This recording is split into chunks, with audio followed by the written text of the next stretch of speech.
pengelolaan. Maka saya mendapat kesan ini logika berpikir deduktif. Ini mau menerapkan teori political will dan teori kolaboratif governance dalam penanganan pengelolaan sampah. Jadi logika berpikir dasarnya ini deduktif. Sebentar, boleh merekam? Boleh. Boleh. Boleh. Lumayan. Ini lagi merekam. Ini loh. Bagaimana cara mengubah kesan itu? Bagaimana cara merumuskan judul ini? Judulnya tetap ini. Atau tema, bukan judul. Temanya tetap ini. Tapi kesannya induktif. Balik saja. Strategi pengelolaan sampah berkelanjutan dalam perspektif kolaboratif. Atau perspektifnya dihilangkan bukan apa. Memang penelitian ini kan, perhatikan teman-teman ya, penelitian kualitatif adalah penelitian tentang fenomena real yang hidup di masyarakat dalam prosesnya seharian. Yang diteliti apa? Kan pengelolaan sampah itu sebenarnya. Iya. Yang dijadikan masalah yang mendorong meneliti ini kan pengelolaan sampah. Hanya apa namanya? Lalu dia pakai political will dan kolaborasi. Karena di kepala Mbak Mel itu terjadi karena itu. Itulah deduktif. Nanti ada apa namanya? Ada statistiknya, analisis data di bab 4 atau 5. Mau pakai analisis data statistik atau SEM atau apa namanya fact analysis atau ini Pak Rido ini saya tahu persis kebiasaannya kuantitatif apa aja. Bukan analisis data, fact analysis, SEM, kemudian ya terus statistik, ekonometri itu kan analisis data kuantitatif. Ya, tidak penting nanti analisis datanya ada statiknya atau tidak, tetap saja logika dasar berpikirnya ini deduktif. Jadi tolong perhatikan teman-teman, bedakan antara metodologi dengan metode. Metodologi itu proses berpikir mulai pada saat kita memilih tema. Itu sampah kok bertumpuk ya?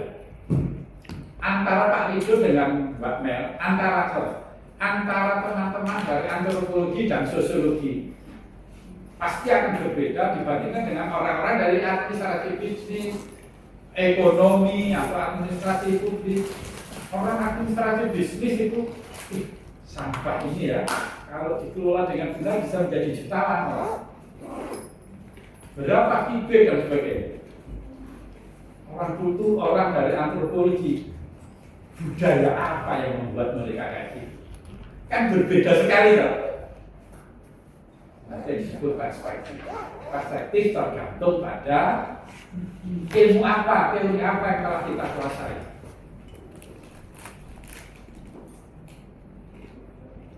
Oke, gitu ya. Terus satu ini apa lupa yang ini belum saya beri. Baik, saya akan berlanjut ke daftar isi. Daftar isi itu kan isinya ya.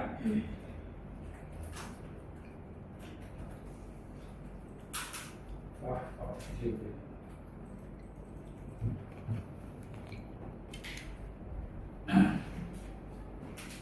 Boleh tahu Mbak Nef, ini menggunakan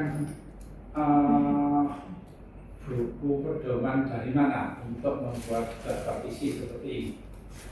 Biasanya kita kan memakai pedoman entah dari London School of Economics atau pedoman Unggul atau pedoman penulisan karya ilmiahnya UNED atau yang ini bukan UNED atau pedoman penulisan karya ilmiahnya UI dan sebagainya. Mbak memang apakah pakai Unggul? Unggul. Saya tidak mengatakan Unggul salah atau UNED benar. Tapi tolong teman-teman nanti ketika menyusun karya akhir, tugas akhir ini, gunakan pedoman yang dikeluarkan UNED, karena kuliahnya di UNED. Kalau saya tadi minta hubungan sama Pak Hari. Iya. Tanya sebelum pulang. Gaya selingkuhnya itu Pak. Ya. Kenapa tidak sudah? Ya. Matematika. Silakan, nah, Pak Pandu itu jago. Di situs UNED itu ada rubrik pertumbuhan ya Pak. Pertumbuhan. Nah di situ ada. Ya.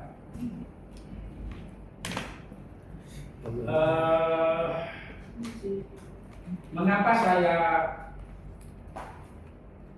menduga ini bukan UNED? Karena struktur berpikir pada tinjau pustaka dan landasan teori. Judul subbabnya pun itu bukan UNED. Bab 2 itu kalau UNED itu tinjau pustaka gitu. Sekali lagi tentang ini bukan persoalan benar atau tidak, tapi persoalan pedoman mana yang digunakan. Saya terbiasa menggunakan ini Pak. Ketika saya kuliah di Malaysia, jadi ketika saya menyusun disertasi, setiap bab ada pendahuluannya, yang fungsinya mengantar bab ini isinya apa tahu. Meskipun kalau di sini nggak wajib. Malaysia itu kewajiban. Kemudian kajian literatur empiris. Nah istilah ini nggak saya kenal ini. Literatur empiris berarti ada literatur teoritik nanti. Ya. Literatur empiris nanti ada literatur teoritik. Jangan-jangan ada literatur filosofis nanti. Saya nggak tahu apa maknanya ini. Apa mungkin maksudnya kajian terdahulu, riset terdahulu. Ya, gunakan istilah yang wajib. SSU ya. Penelitian terdahulu atau riset terdahulu.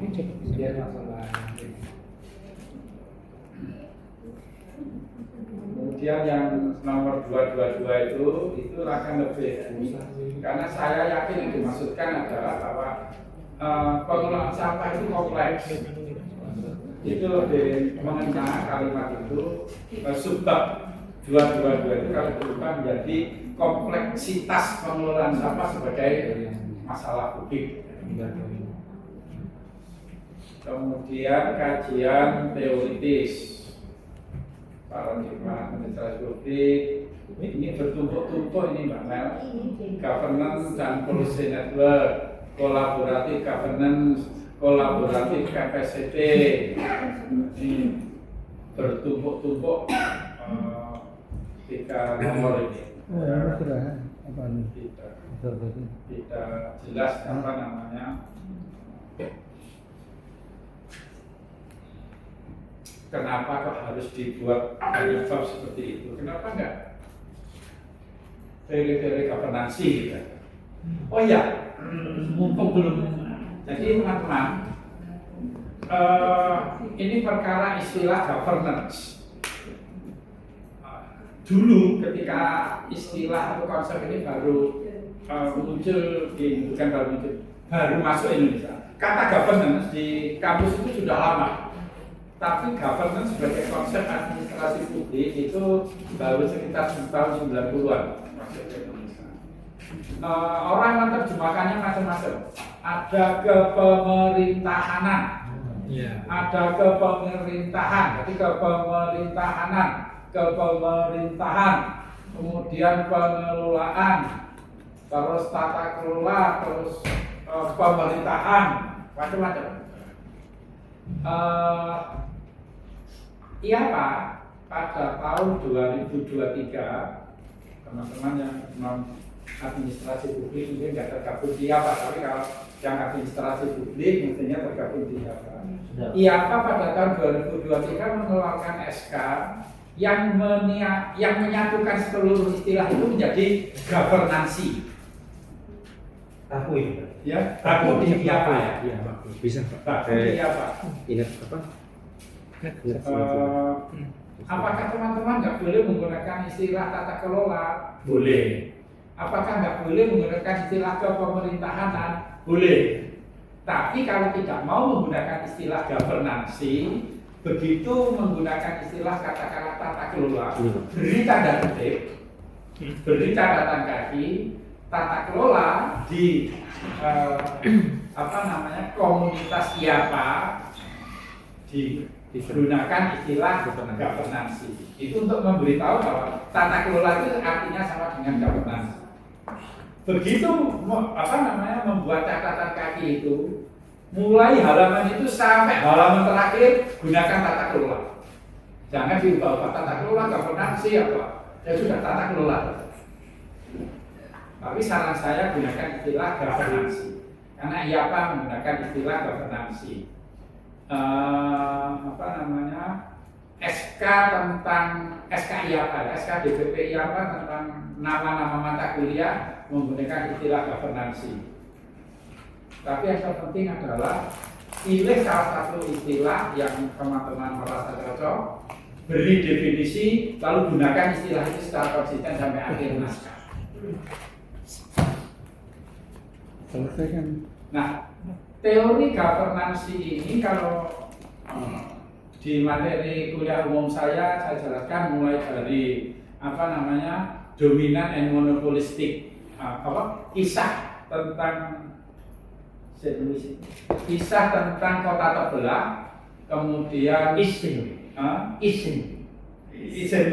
jadi kalau sindrom itu ada west. ada West, Ada east. Yang gagal itu Eastern Louis, Eastern Louis, berarti Saint Louis Timur yang terbelah menjadi dua oleh Mississippi. oleh sungai Mississippi, terbelah secara geografis dan terbelah secara demografis. Terbelah secara geografis dibelah oleh sungai Mississippi itu, terbelah secara demografis karena di sebelah kanan Mississippi mayoritas negro, kulit berwarna, satunya lagi ya, dan itu menimbulkan konflik sosial, melahirkan teori teori Ostrom bersaudara. Itu teori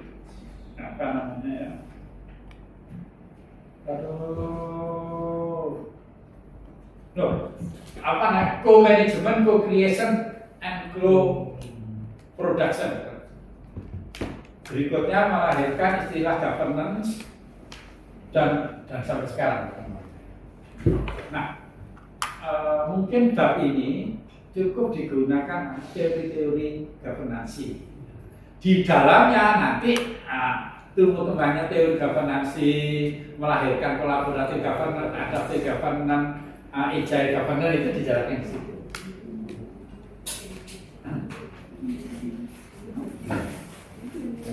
Ya, kalau political branding biar Pak Bilaja nanti saya akan tunjukkan ini istilah sintesis teori ini saya senang ya. Tapi biasanya di sini nggak ada istilahnya. Tapi kalau setelah kita menyajikan riset terdahulu, lalu kemudian ada sintesis itu, isinya review keseluruhan artikel dan teori yang kita gunakan. Area of analysis. Baik, saya akan masuk ke file kedua. Boleh langsung dipotong dulu ya. Jangan menunggu saya selesai, jangan selesainya besok. Lain.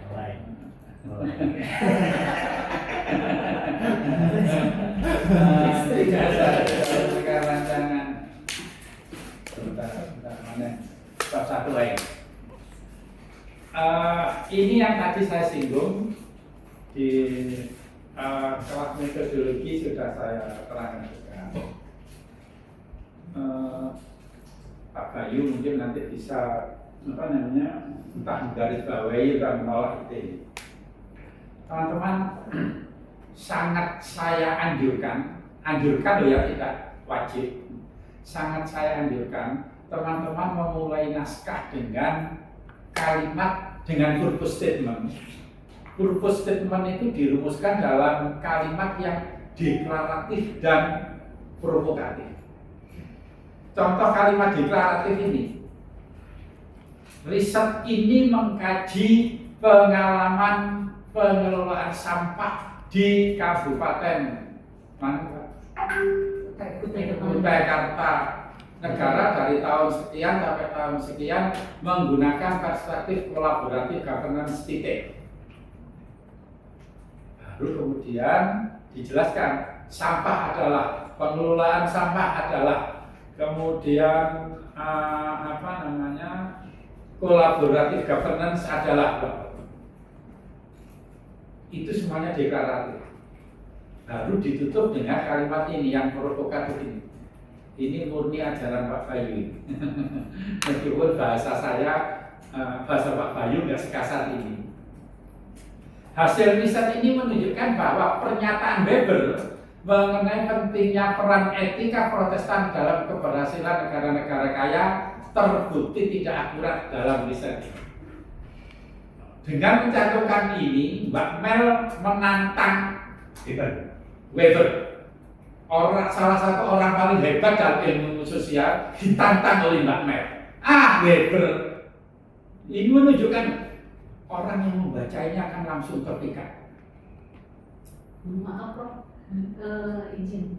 Jadi dari awal itu memang kita sudah sudah menunjukkan adanya arah teori tertentu yang kita mau challenge gitu. Iya. Harus. Pasti kalau berani jawab. Jangan berani. Jangan. Saya beritahu ya, ini Mbak Mel ya.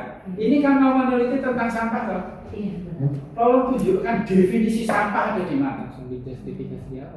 Enggak, di halaman berapa? Pengertian sampah.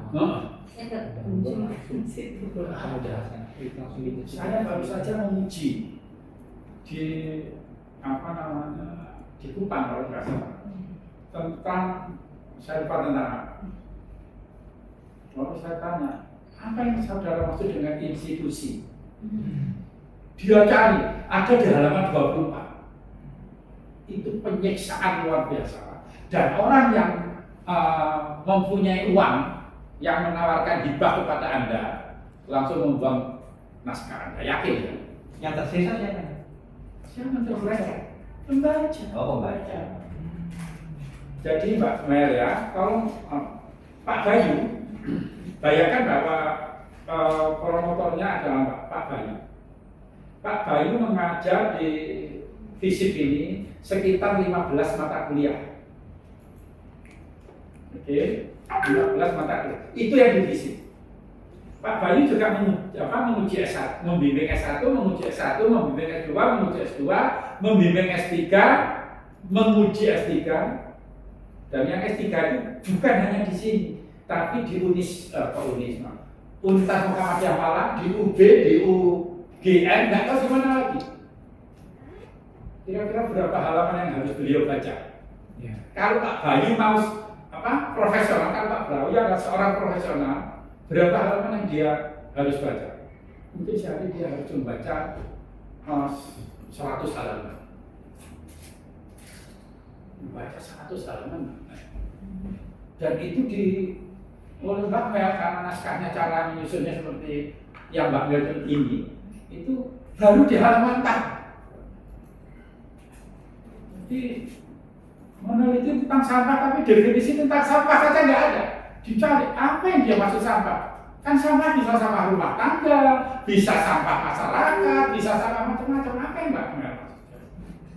Ternyata nggak ada. Atau setelah ketemu di halaman 25. Jadi mulai dari halaman pertama sampai halaman 25, Pak Bayu disuruh rumah. Apa tuh yang dimaksud? Apa tuh ini? Saya diajari orang di Kompas, diajari juga orang di UB tentang ini.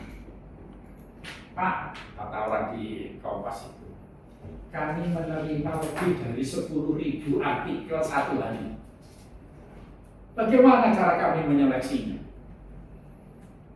Tentu tema. Yang kedua, kami seleksi berdasarkan nama. Kalau penulisnya Supranoto nggak akan laku.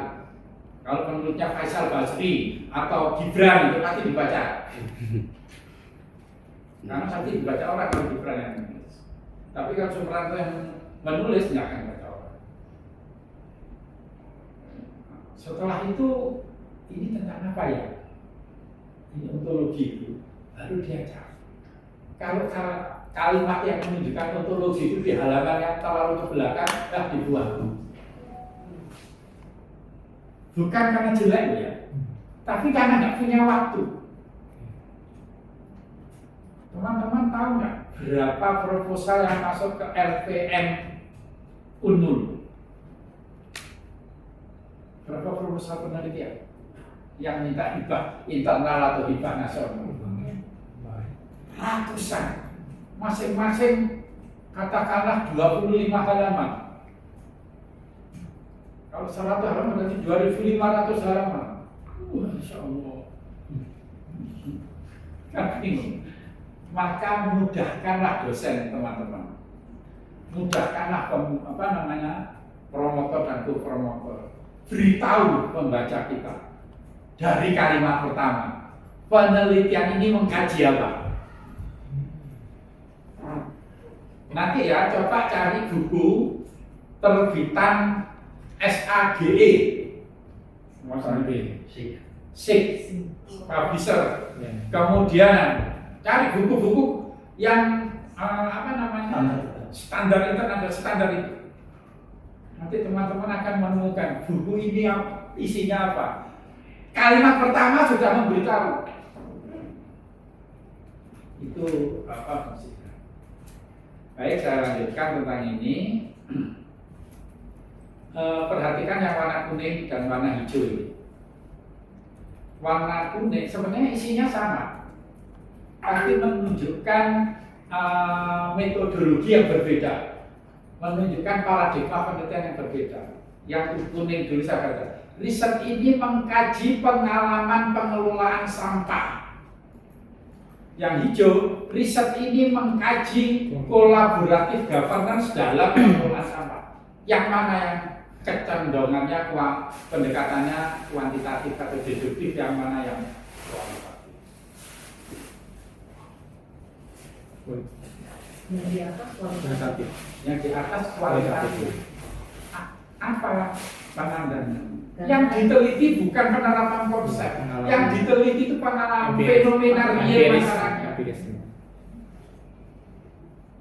Nggak penting kalau berarti governance atau implementasi atau political will atau belum terlalu penting. Meskipun boleh saja diatur. Kalau tujuannya untuk menantang entah siapa. Jadi alinea pertama ini teman-teman sudah menunjukkan ontologinya. Ini loh penelitian ini. Ini penelitian tentang itu, bukan tentang yang lain. Di daerah itu bukan di daerah lain. Tahun ini sampai tahun itu bukan tahun yang lain. Jadi kalimat pertama itu sudah memberitahu dunia, teman-teman mau meneliti apa. Akan lebih kuat jika dipungkasi dengan ini menantang siapa. Jadi Weber, kemudian Comte, Marx, dan tokoh-tokoh itu, tokoh-tokoh yang nyaris dianggap dewa oleh nah, kok teman-teman menantangnya, mengatakan itu misalkan. Baik, sebenarnya isinya latar belakang masalah itu hanya dua. Yang pertama yang baru saja saya terangkan. Yang kedua, mengapa penelitian ini penting dilakukan? Mengapa? Jadi argumentasi ini isi kedua dari latar belakang masalah. Argumentasi kedua. Isi kedua dari latar belakang masalah ini berisi riset gap. Riset gap itu saran saya diuraikan, disampaikan kalau bisa dengan 3 problem: empirical problem, normative problem, dan theoretical problem. Ya. Isi latar belakang masalah itu 2 sebenarnya.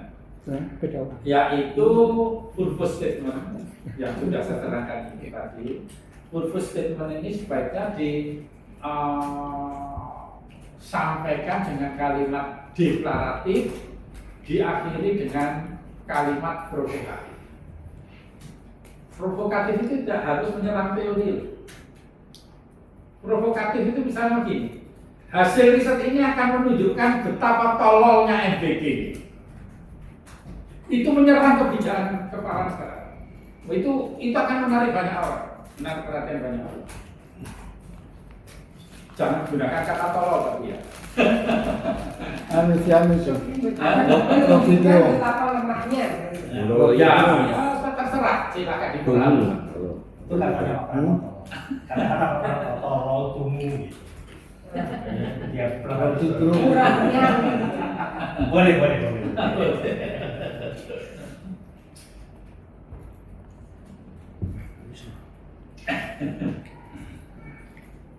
Itu yang pertama, jadi purpose statement yang dinyatakan dalam kalimat deklaratif diakhiri dengan kalimat yang provokatif.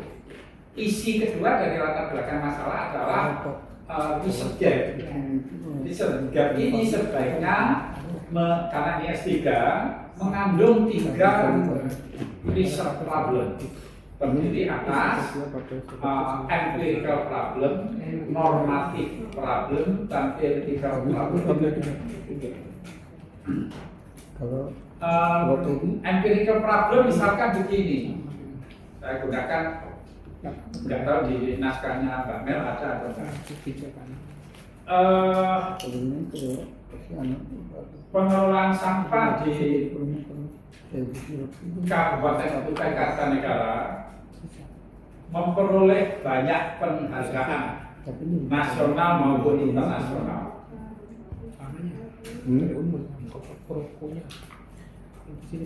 Jumlah sampah yang menumpuk di situ tidak pernah lebih dari 1 kintal dalam 1 hari. Itu kan ekstrim sekali. Pokoknya tunjukkan istimewanya pengelolaan sampah di sana. Istimewanya pengelolaan sampah di Kabupaten Kutai itu bisa karena sangat baik atau bisa karena sangat dulu. Ya, sangat baik atau sangat dulu itu tidak boleh atau kurang bagus jika hanya dibandingkan dengan dirinya sendiri, bukan dibandingkan dengan tukang. Cari data tentang pengelolaan sampah atau timbunan sampah di kota sekarang, bukan setara dengan Jember. Kalau Jember 10 ton, di sana hanya 1 ton. Bukan istimewa ini. Kalau misalnya saya melihat dari kebijakan Pak ini, kebijakan di sana itu sudah beberapa tahun dibuat dan sampai rencananya dimasukkan dalam kurikulum tahun 2020 nanti dimasukkan dalam kurikulum, tapi fakta di lapangannya akhirnya tidak jalan. Itu ditunjukkan di yang kebijakan itu tunjukkan di normatif problem. Normatif itu artinya peraturan regulasi mengatur begini kok nyatanya begitu. Itu normatif. Berkaitan dengan peraturan. Iya. Kalau theoretical problem berarti sudah tahu. Teori-teori mengatakan begini kok di sana begitu ya.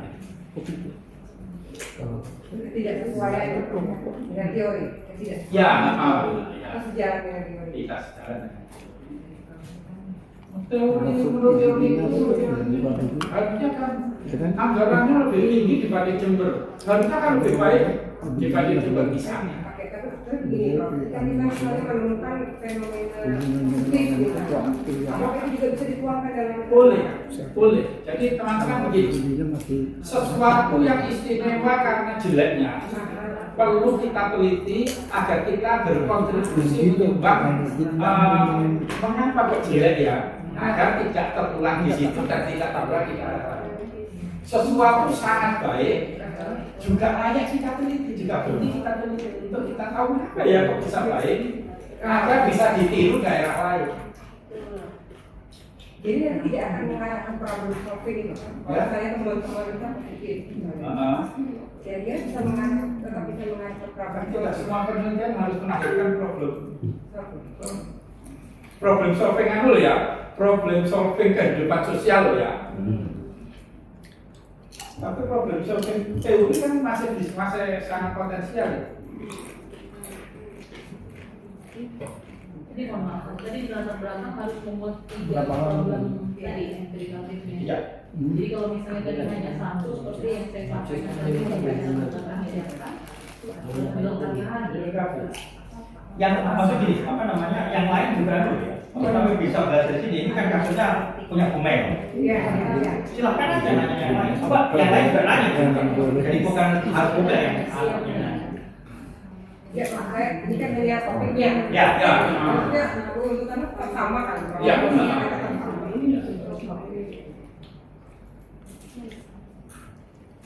Kalau empirical jadi tadi saya masih bingung antara Oke. problematiknya dan empirical ini. Sekarang ini gap ya. Ada beberapa cara saya sampaikan yang jelek ya. Ini empirical gap yang sifatnya negatif ya. Problem yang cenderung motor. Tumpukan sampah di Bisa boleh. Kabupaten Kutai Kartanegara. Saya fokus di ini misalnya di pembentukan bank sampah ini. Ibu ini Abaikan itu, abaikan dulu, abaikan yang itu abaikan. Itu sudah apa namanya logika berpikir kuantitatif. Abaikan itu pun. Abaikan dulu, abaikan teori dulu, abaikan apapun dulu ya. Pokoknya fakta, ceritakan fakta. Misalkan begini. Maaf Pak Ibu.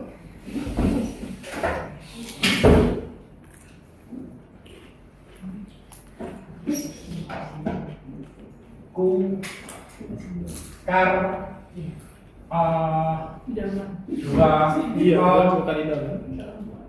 satu nol minjam dana itu kalau bukan kar 201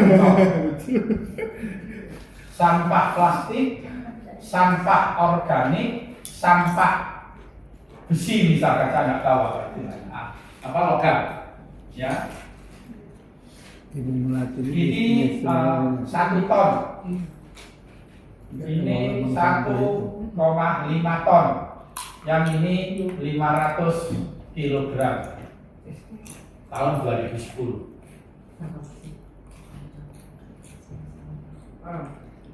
Kukar itu dibilang kan 2025. saya melihat bisa Yang ini 2 ton. Yang ini 4 ton. Yang ini 2 ton. Mana lebih baik? Mana lebih baik? Kondisi tahun 2010 atau 2025? Ya, dua-duanya tidak baik. Tentu saja dua-duanya tidak baik. Saya tahu, tapi pilih mana yang lebih baik. Mana yang lebih jelek? 2010 sampahnya 2010 Ini bagus, ini lebih jelek. Iya. Ya, Banyak. kalau Anda peneliti, apa yang Anda? Jadi selama sekian tahun telah terjadi penurunan kualitas pengelolaan sampah. Karena itu layak diteliti. Dari data itu. Satu, Oh, siap. ya, atau ini bukan Kukar. Jember 2010.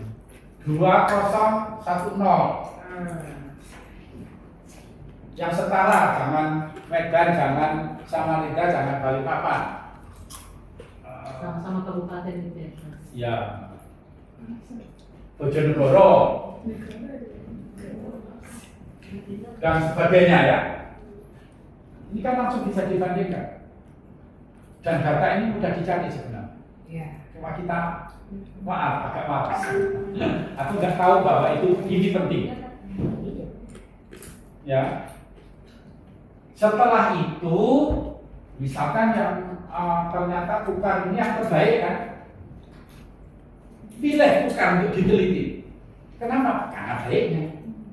Dibandingkan daerah lain yang setara, ini yang terbaik. Apalagi kalau misalkan ya anggaran, misalkan ya anggaran di Kukar 10 M Di sini 25 M, kemudian di Bojonegoro 50 M. Anggarannya besar tapi ya itu empirical gap.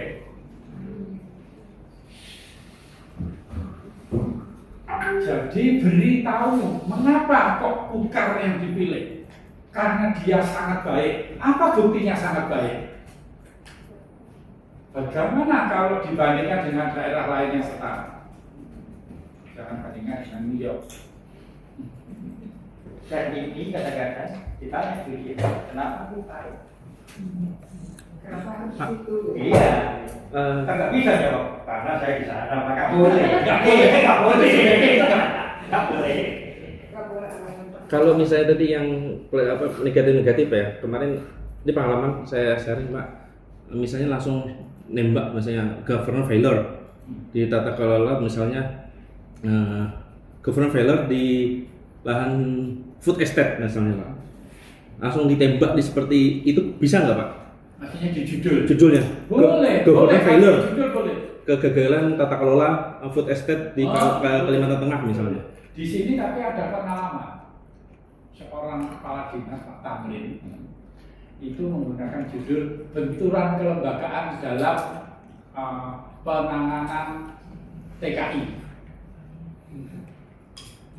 Benturan kok negatif banget ini, jadi pembimbing dan dosennya menolak kata benturan, padahal sebenarnya istilah dalam buku yang dikutipnya itu policy disharmony. Ya. Tapi dia gunakan istilah yang benturan kelembagaan kesukaan saya. Jadi bisa ditebak siapa yang membimbing. Jadi boleh Pak kita meneliti Kan langsung ditulis governance failure, tata kelola kegagalan tata kelola di food estate yang dulu kan ada 1000 hektar lahan gambut zaman Pak Harto sampai sekarang pun walaupun berganti nama mesti gagal. boleh. Hanya keberatan kalau tapi kan yang terpenting itu ceritakan dulu fenomenanya Mama. Itu berbeda loh dengan cara penyajian kalau kuantitatif. Beda. Yang saya ceritakan ini kas kualitatif. Iya. Kalau kuantitatif berbeda. Ya. Kalau kualitatif agak longgar. Kualitatif karena akan diturunkan, ada ditutup. Jadi ya apa namanya? Setelah gap ini, setelah gap itu dikemukakan, orang Mbak Mel peneliti itu kemudian akan membuat pertanyaan. Ini yang disebut pertanyaan bayangan itu shadow question. Jadi yang tadi itu yang bagian pertama purpose statement itu kalau bingung buat saja shadow statement. Shadow question. Shadow questionnya ini penelitian tentang apa? Sejatinya ini penelitian tentang apa? Itu shadow. Sebelum memberi argumentasi tentang pentingnya penelitian, buat shadow question. Shadow questionnya apa relevansi atau kegunaan atau manfaat atau pentingnya penelitian ini? Itu shadow question. Nah, setelah shadow question kedua itu tambah pertanyaan, apa yang telah dihasilkan dunia pengetahuan untuk mengatasi sampah yang menumpuk itu? Disitulah Mbak Mel dan Mbak Tuti kita punya kesempatan atau diberi kesempatan untuk kalau menurut teori patriarki dalam risetnya selama bertahun-tahun di Adelaide, ternyata tumpuan sampah itu adalah atau Mbak Mel tadi atau Mbak Tuti tadi karena kurangnya kerjasama dalam misalkan itu sudah disebut dalam riset terdahulu oleh Pak Bayu di risetnya Pak Bayu. Jadi Tampilkan dulu fenomenanya, lalu cari jawaban teoritisnya. Untuk mencari ini salah satu di antara riset terdahulu. Kalau saya ulang, bagian atas tadi kan dalam perspektif kolaboratif governance. Maka di bawah ketika berargumentasi mengapa penelitian ini penting, dan teman-teman sedang mencari apa yang dikatakan oleh para peneliti terdahulu mengenai penyebab terjadinya apa tadi itu tumbukan sampah itu. Salah satunya harus menyebut kolaboratif governance. Meskipun itu bagus sekali kalau ditampilkan hasil Fox viewer, kemudian yang itu disitulah tempatnya. Oh, dunia pengetahuan sudah meneliti isu ini. Boleh Pak ya dimasukin di latar belakang Pak ya? Wah, sangat boleh. Justru kan memang Ya. jadi gini, Mas. Tema tentang sampah ini ternyata itu aspek ini sudah banyak. Saya mau melihatnya di sini. Yang enggak tuti atau makna tadi itu. Oh, yang ini. Yang kurang itu yang ini. Bisa ada riset di sini yang apa namanya cara itu masalah ini. Saya pikir dimasukkan di bab 2 itu. Enggak ya? Enggak. Itu di latar belakang sudah disebut. Sebutkan. Sebut. spill lah. Kan untuk grab the attention. Iya. Nah, pasti kan Mel cerita. Cerita apa kan banyak. Iya kan bisa jawab kan? Iya, tapi bahasanya yang itu sama itu. Belum ada yang atau orang yang menyentuh ini. Bisa jawab kan? That's the data answer. Biarkan data Anda bicara. Kalau perlu yang ini nggak usah. Apa namanya? Complexity. Cukup gambar tumpukan sampah di Bungkar tahun sekian, gambar tumpukan sampah di Jember tahun Masing-masing step. gambar saja juga itu ya. Maksudnya untuk Nah, ini kan belum ke sepatu. nah, tapi dosennya Nah. maksudnya itu aja bukan itu ganti-ganti.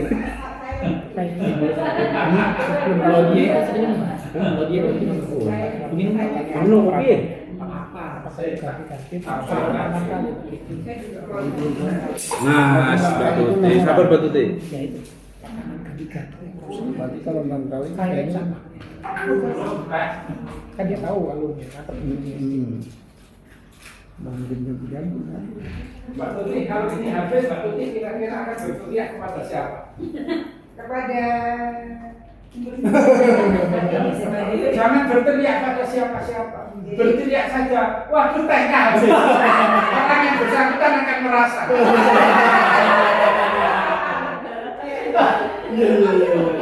Ini yang bagus ini. Ini yang bagus itu. Saya nggak ngerosok ya kebangetan. Oh maaf, nggak ngerti ya bahasa Jawa itu. Banyak desainnya gitu. Bu Ain salah satunya. Translatornya kan. Kalau begitu cara menarasi urutan dan cara narasikannya, maka itu akan menjadi kualitas. Benar. Oke. Kalau kuantitatif di bagian teori tadi itu apa? Theoretical gap tadi itu sudah langsung disebabkan. Ini karena apa? Nah, ini saya akan ini sering setelah ini Pak Bayu ya. Sebelum masuk teori maksud saya, ini masih bab 1 kan. Nah, ini enggak nanya. Oh, enggak. Saya tahu tempatnya Pak Bayu malah enggak tahu. Hujan. Panas. Bu Tuti, ya. tolong sekalian nonton teh. Oh iya. Kuantitatif yang ini. Oh, temanya tetap sampah saja.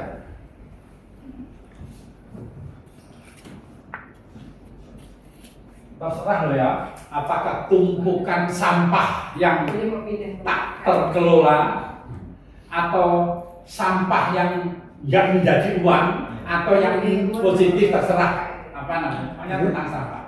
Sampah yang menjadi uang ini. Teman-teman, Oke.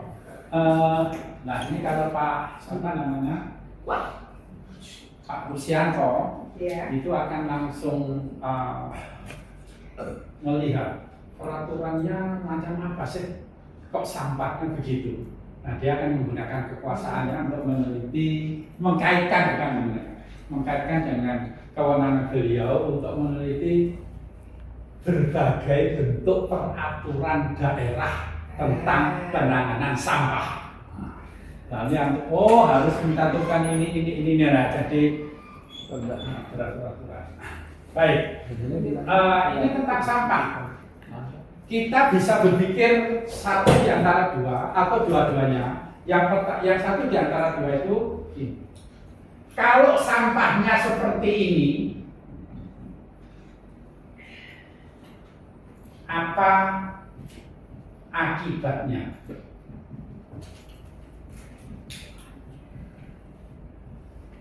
Ini yang dicari di buku-buku di research. Apa akibatnya kalau sampah seperti itu? Terserah ya, positif atau negatif.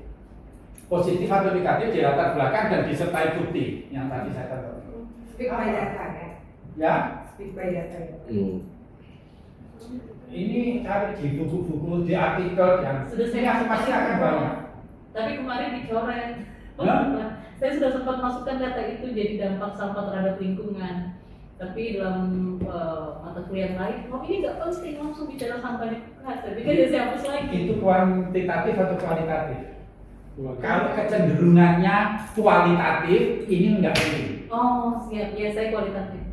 Kalau kuantitatif ini sangat penting, ya. Geser kuanti. Ini kan banyak ini penyebabnya. Apa akibatnya kan banyak.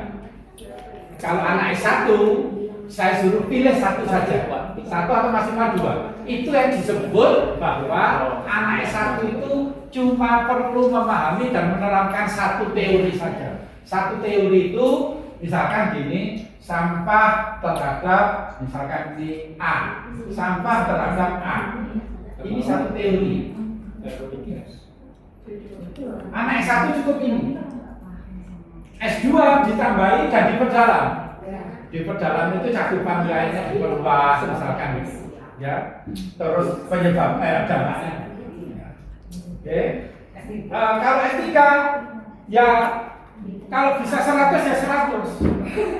Tapi di antaranya ada yang betul-betul baru. Di antaranya harus ada yang betul-betul baru.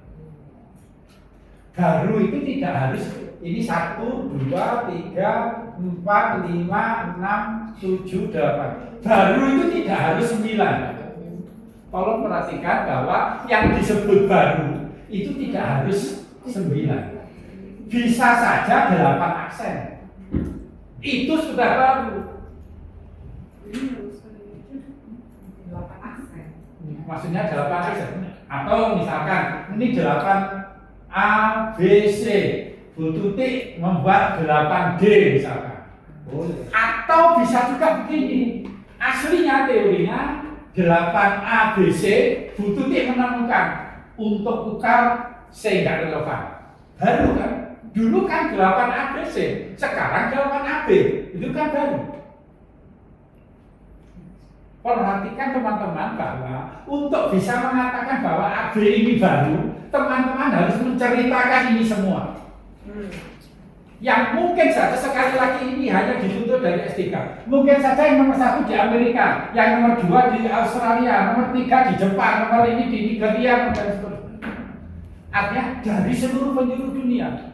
Dan bukan hanya abad ini saja, mungkin saja ini zaman Adam, ini zaman Rasulullah, ini zaman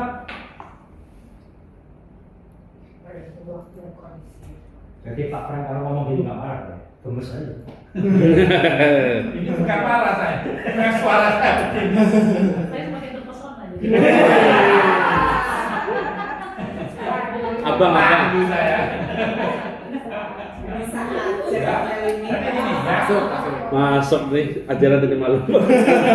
Masuk barang. Perhatikan bahwa ini dari bukan hanya zaman sekarang, tapi zaman dahulu kala Aduh, ya. yang bisa Saya minta ada tadi malam rugi. dan tidak ada Ada dia tadi cinta malam satu, cinta 4, cinta 5 tidak akan ada yang mampu mencapai ini.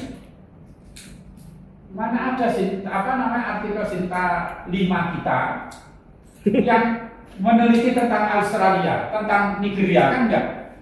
Yang Emang. mungkin memuat artikel seperti itu adalah Scopus Q1, Q2. Itulah sebabnya teman-teman dituntut nyari Scopus untuk Oke, nah teman-teman bisa juga bukan berlari ke dampak, tapi berlari apa penyebabnya. Seperti yang dampak tadi, penyebabnya juga gitu. Menurut teorinya Weber, menurut teorinya Marx, menurut Comte, menurut Patriarki, menurut Kanoto, ya. Sekali lagi teman-teman, yang disebut baru itu tidak harus ini, tapi bisa saja ini tadi diubah. Mbak Tuti, bagaimana cara mengukur kemiskinan? Cara mengukur itu miskin atau kaya? Keluarga itu miskin atau kaya? Ya, Dari hidup, ya, apalagi? tingkat kesehatan, Terus? pasti fasilitas Ya, dan sebagainya ya. pendapatan. Saya pernah menerapkan itu ketika mengerjakan proyek Bank Dunia dan UNDP, lalu dimonitor oleh Bank Dunia dan UNDP, dan kami disalahkan. Sudah menggunakan kriteria. Mengapa salah? Karena ternyata ada orang yang nggak punya penghasilan, tapi nggak dapat bantuan. Ada orang yang sedang pergi umroh, tapi dapat bantuan. Pergi umroh kan sudah punya uang, kok bisa dapat bantuan? itu kan karena pernyataan yang salah. Ya, Karena nah, pernyataan. padahal saya mengikuti apa namanya indikator yang Mbak Tuti tadi kemukakan, menggunakan indikator teman-teman sudah persisan. Kenapa? Ternyata begini, di indikator yang teman-teman kemukakan tadi, kalau seseorang rumahnya dari tanah, dinding bambu, atapnya pokoknya jelek lah, dia dapat bantuan, dia masuk miskin. Padahal dia umroh setahun 2 kali. Ya. Lewat sapinya 16. Di daerahnya Mbak.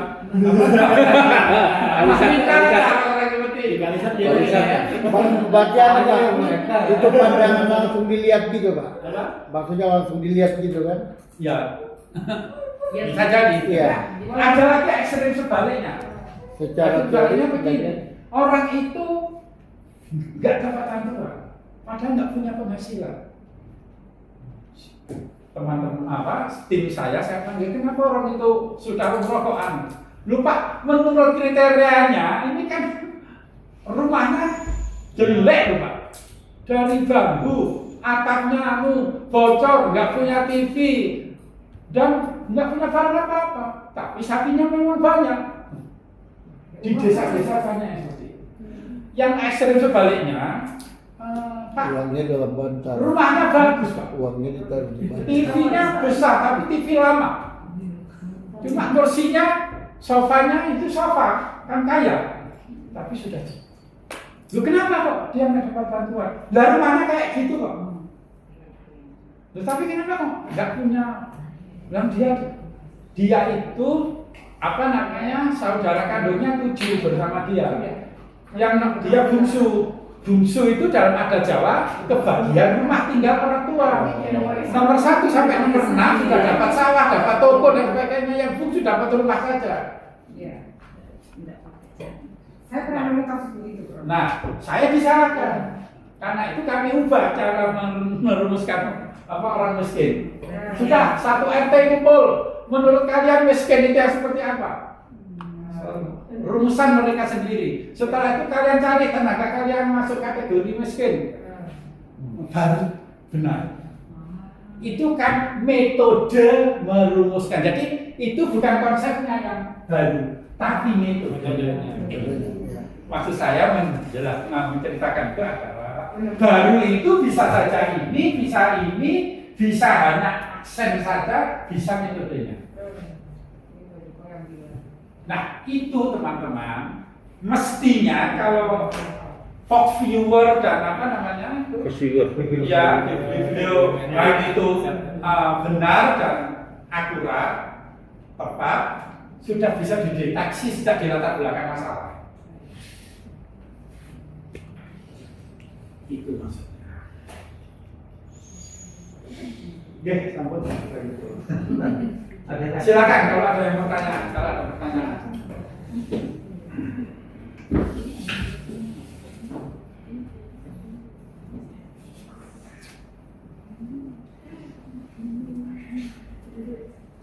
Bagaimana Bang Tampak? Artinya kan gini ya, kalau di penelitian keuangan kita itu masuk teknik purposive sampling ya. Misalnya kita memberikan kriteria khusus gitu, baiknya. Purposive sampling itu nanti di belakang sendiri, bukan ketika di latar belakangnya. Metode yang disampaikan tadi. Sebenarnya kayak pembagian. Metode yang saya sampaikan tadi belum sampai di purposive. Saya kan belum memilih apa namanya, Kalau dibujuk dulu, belum memilih format. kumpulkan dulu nih orang-orang nih. Itu nanti. Mungkin besok ketika kita membahas lanjutannya Mbak Mel yang bab metodologi, kita akan sampai di sana. Nanti kita bedah variasi-variasinya. Yang lain mengikuti ya ini yang itu Dia belajar bersama. belajar bersama tapi saya pakai sendirian. Sama seperti Pak Pran ya, nanti dipotong aja. Pak Pran juga silakan memotong.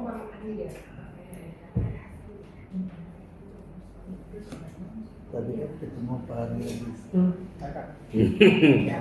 Bikin akun. Bilangnya no, buka cabang. Kalau Pak Pran pakai stabilo, saya pakai kontak. Tapi suaranya sama, namanya orang malam jadi ya keras kayak begitu. Ini suara ini sering menakutkan orang. Ya, namanya. Saya berkali-kali mengatakan kan saya nggak marah loh, besar aja saya bilang. Ya, jadi jujur tadi. Komentar saya perlu dipikirkan, ternyata Pak Pran juga menyoroti itu. Ini logika deduktif begini. Karena berangkat dari teori. Oleh karena itu ekstrimnya, meminjam istilahnya, contoh ekstrim. Kalau kualitatif itu sudahlah, nggak usah mikir penelitian dulu. Permisi nggih Pak. Iya, Jadi jangan-jangan nanti Bu Mel itu pada waktu apa namanya seperti dulu sudah kita singgung, penelitian temuannya itu jadikan inspirasi untuk menyusun apa namanya merumuskan judul nggak apa-apa. Kalau kualitatif, misalnya meminjam buku, ada political will, political kan dari elit, kemauan politik kan. Kemudian apa namanya kolaboratif governance dalam konteks apa namanya institusinya bagus. Tapi kalau pengelolaan sampah kan ada ya apa namanya sampah teman numpuk.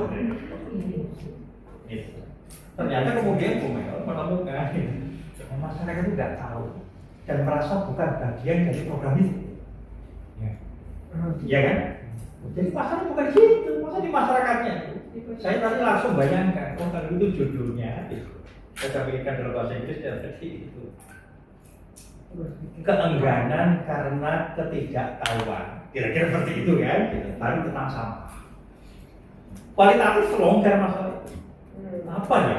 Keengganan karena ketidaktahuan. Kalau tahu enggak, lain ceritanya. Ini keengganan karena bahwa political will ada, apa namanya kolaboratif, apa namanya governnya bagus misalnya. Tapi pemerintah atau pejabat atau elit nggak bisa itu apa namanya atau nggak bisa menjangkau masyarakat itu menunjukkan bahwa ini bagian dari kebutuhanmu loh, bukan sekedar kami itu bisa semua apa namanya itu. Jadi masalah judul apa namanya kalau kualitatif itu longgar bisa dibikin jangan jangan terlalu kuatir dan judul kira-kira begitu. Apa saja bisa berubah. Oh iya bisa berubah, saya berubah berapa kali itu. Dan disertasi itu judulnya apakah boleh bahasanya terkesan tidak formal itu? Oh boleh, sekarang menjadi kualitatif. Iya. Ya, keluarga itu silakan. Kalau kualitatif Ini kayak bahasa koran itu. Bukan bahasa koran, gerakan kita seperti ini kan apa? Ya. Jadi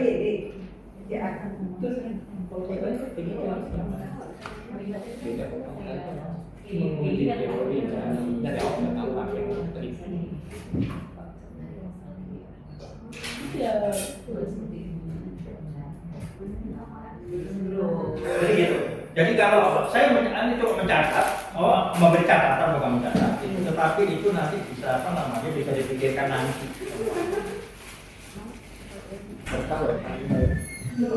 Mana Mbak Pramadi? Saya Bisa, tenang aja. Kalau selesai itu, yang kedua, Pak Pram tadi mengatakan, ini, apa yang salah? Enggak ada salah. Pak Pram tadi mengatakan deklaratif, gitu kan? Saya setuju, gitu. Kalau melihat dari apa namanya dari apa tulisannya Bung Mel ya, jangan-jangan saya khawatir, gitu. Ini yang apa namanya bisa jadi pada saat dinarasikan Bung Mel, karena pilihan tak sampah. Kalau saya menyarankan gitu, disertasi ini apa namanya? Apa cantolan dia apa tidaknya? Apakah masalah governansi? Apakah masalah apa namanya kebijakan? Apa sampah itu apa? Kasus empiriknya. Oleh itu tadi Pak Pram mengatakan sampah itu bisa diteliti oleh Bumel, bisa diteliti oleh Bu Tuti. Bisa. Purpose-nya yang berbeda. Boleh. Itu tadi saya Pak Pram mengatakan nanti bisa menguji kesesuaian pikirannya Pak Pram dengan saya kan gitu. Jadi ibu nanti kalau ditanya jangan-jangan saya khawatir ya. Saya mengajukan sampah Pak, karena sampah banyak. Mungkin lain gitu kan. Saya ini penelitiannya tentang governansi. Bukan masalah sampahnya. Kan ibu nanti menjadi ahli governansi. Kalau mengikuti tadi governansi. Lah governansi itu kan sampah salah satunya kok. Itu loh yang menjadi penting. Jadi ibu A-nya keluar kalau sampah nggak jelas nih. Ini sosiologi, apakah bisnis, apakah AP, oleh karena deklaratifnya titik ini itu kan berfokus apa namanya pada governansi dengan data itu. Nah, jadi ibu nanti ahli governansi, majoring kira-kira kalau governansi ya gitu. Kan nggak enak, terus sampah kan nggak enak. Iya betul kan gitu kan orang nggak paham. Dokter sampah. Ya kan dokter sampah. Dokter governansi gitu. Saya dengan Pak Pan juga governansi, tapi mungkin Pak Panisa nggak bisa jadi kalau memang. Keren banget saya dengarnya. Oh ya. Jadi berbeda ya. Oleh karena itu mohon maaf, tetapi saya pada waktu dulu ya, saya baru pulang master. Mohon maaf ya, saya nggak perlu sebutkan namanya. Ini seorang dosen, itu lulusan luar negeri juga. Saya baru master kan sama dengan master baru. Padahal dulu itu dosen saya, itu kan master itu. Terus ada dosen baru pulang dari Amerika. Yang diteliti itu audit. Terus dokter ini yang di luar negeri juga. Master, apa itu dokter kabur? Masa kaget ya? Saya bayangkan, maaf ya. Iya. Dia bisa begini juga. Padahal setelah saya lihat disertasinya, dia itu dokter kebijakan sebenarnya. Kasusnya kalau di, ya, ya kan gitu.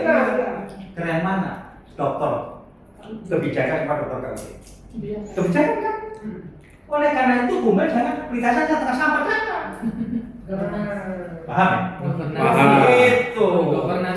Jadi salah satu kalau bahasa saya apa cantolan konsepnya? Jadi misalnya apa dia itu kan ada leadership, ada governance, ada kebijakan, sampai apa lagi gitu? Sampai ke objeknya ya. Persis, Objeknya. persis. Orang itu jangan bilang itu kan objek. Sampai ke objek. Iya. Iya, jangan. Yang Jadi komentar jangan saya dokter sampah jangan gitu. Iya kan? Gitu. Jadi nanti kalau bahasa Inggrisnya PhD, majoring in governance. Kan gitu. Sampah itu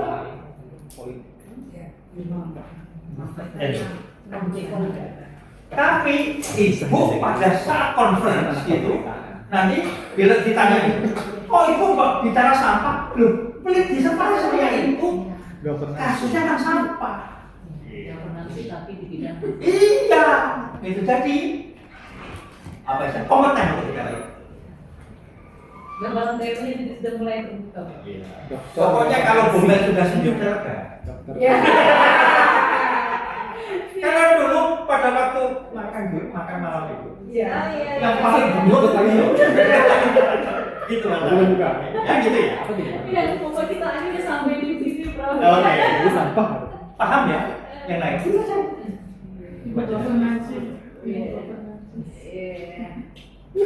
Jadi nanti apa? Apakah dokter dalam konteks leadership? Apakah dalam konteks kebijakan? Kebijakan itu apa gitu kan? Masih ada apakah diimplementasi atau dievaluasi? Tanya Pak Tan gitu kan tentang apa saja yang menjadi apa namanya kajian di AN itu. Berbeda nggak dengan saya? Oleh karena itu kenapa saya ngomong apa kalau nggak mau gitu? Karena begitu. Iya benar kan. Ya. Jadi Pak Blan saya ngomongkan intinya. Kan nanti saya bayangkan Bumel kan bukan dokter sampah. Bukan. Lah ya, betul kan? Ya. Dokter administrasi negara majoring dalam governancy, gitu kan? Oke, ini Mas Sampah. Saya meneliti tentang zakat. Nah, iya, Disertasi saya. Bisa dilihat di sana. Tentang zakat. Apakah saya ahli tentang zakat? Itu sampai ditanya begini oleh Ramadan saya. Pak Chan, nanti disertasinya ini, temuannya nanti diabdikan untuk siapa? Untuk masyarakat seluruh dunia atau untuk masyarakat muslim? Sebelum itu saya ditanya, Pak kamu ngajar di Universitas Jember.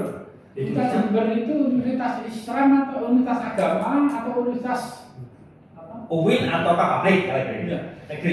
Bukan apa namanya? Sekuler. Itu pendidikan agama atau pendidikan sekuler? Pendidikan sekuler. Berarti diabdikan ke seluruh manusia. Ya. Apakah sebelum Nabi Muhammad nggak ada artikel tentang nggak ada apa namanya zakat atau kegiatan untuk mengumpulkan uang dari umat? Ya ada. Di zaman apa namanya 3000 tahun sebelum Masehi, orang Cina sudah biasa mengumpulkan uang. Orang Romawi, orang Mesir, orang Yunani sudah biasa mengumpulkan. Bukankah ada manajemennya? Iya, pelajari bagaimana manajemennya. Cari artikel tentang mereka. Kalau Pak Pran mengabdikan ilmu ini untuk Islam, ya sudah, cukup sampai di sini saja. Maksudnya begitu. Itu berkaitan dengan ya tetap saja dokter. Pak, apakah saya kemudian menjadi dokter zakat? Tidak. Saya dokter ilmu administrasi dengan majoring bidang kelembagaan, kisnya zakat. Tepatnya kisnya adalah voluntaristic action. tindakan sukarela di masyarakat. Ada yang individual, ada dikelola secara terorganisir, ada dikelola negara, ada dikelola organisasi swasta. Itu semuanya voluntaristic action.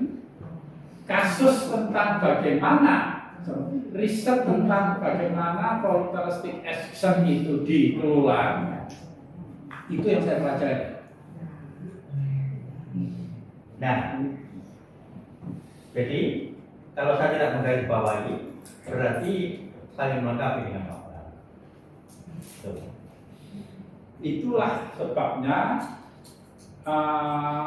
dalam perspektif kolaboratif governance itu menjadi penting. Karena kolaboratif governance itu memang aslinya dari administratif. Yang ini, nah itu yang saya blok. Ya.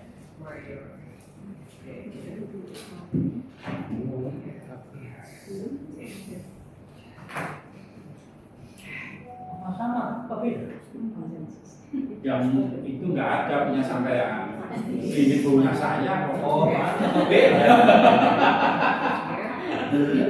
Teman-teman kok tega ke Pak Bayu, Pak Bayu cari punya saya.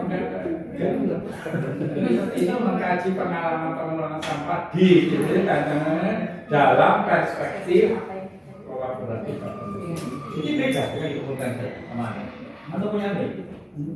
Ini punya Mbak Mel. Iya, tapi kemudian saya beri komentar ini. Oke, ini komentar saya. Nah, Pak Bayu sendiri tadi kalau komentarnya Pak Pram berupa stabilo, kalau komentar saya. Oke. Warnanya beda. Saya diambil. Oke. Jadi deklaratif Pak Pram tadi itu jelaskan itu. Disertasi ini tentang governance. Jadi sejak awal itu sudah tahu bahwa sampah bukan dilihat dari aspek statistik, bukan dilihat dari sosiologi, tapi dari A-nya sudah kelihatan siapa.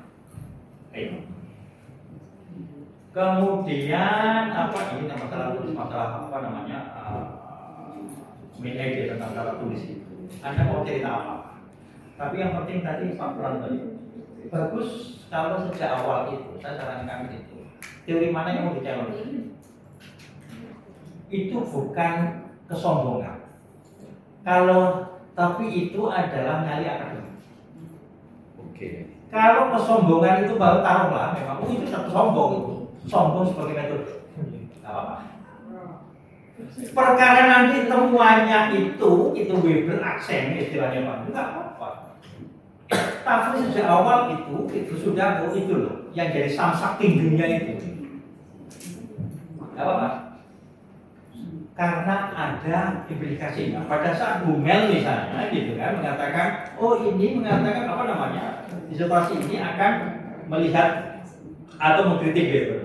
Itu Bumel atau siapapun yang memakai itu sudah menempatkan dirinya setara dalam tanda petik dengan Weber.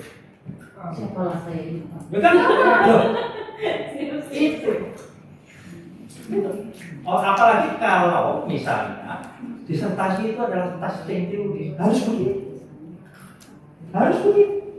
Apalagi S3. Apalagi S3.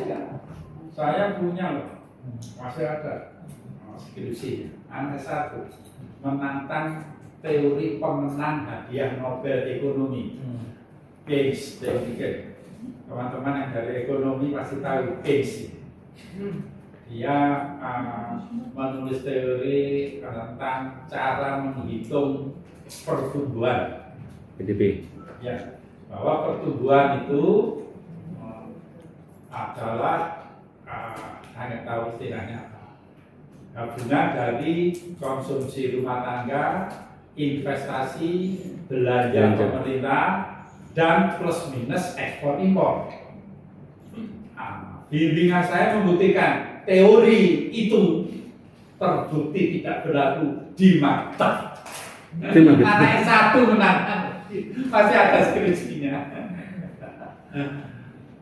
Tapi nggak dituntut. Nggak dituntut itu syarat. Kalau berani, kalau berani Karena S1 kan cuma paham akan satu teori konsep dan menerapkan itu. Oke. Kemudian tadi Pak Pran menyinggung masalah tentang ambiguity. Karena saya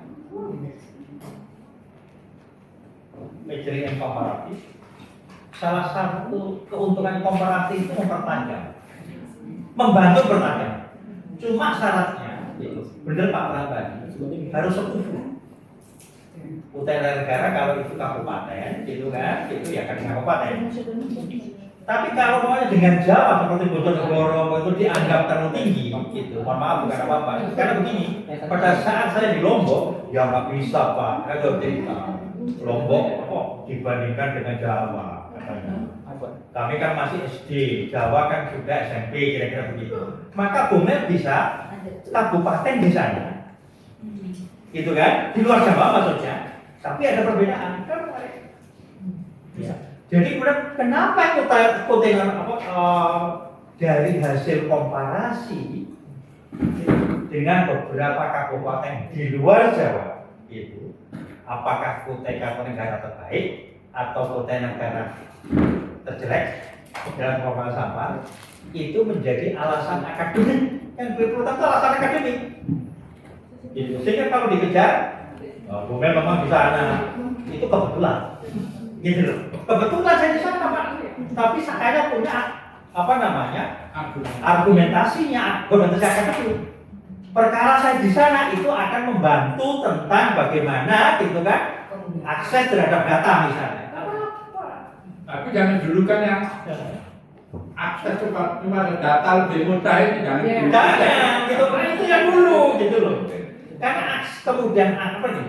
Akses stabilitas terhadap data itu menentukan keberhasilan penelitian. Tapi jangan dibuatkan kira-kira begitu. Apa Pak Pran tadi itu cerita tentang ini pakai kolom pakai apa tabel. Jadi saya itu pernah membuat tulisan itu pakai fragmen cerita. Jadi begini, untuk empirical data.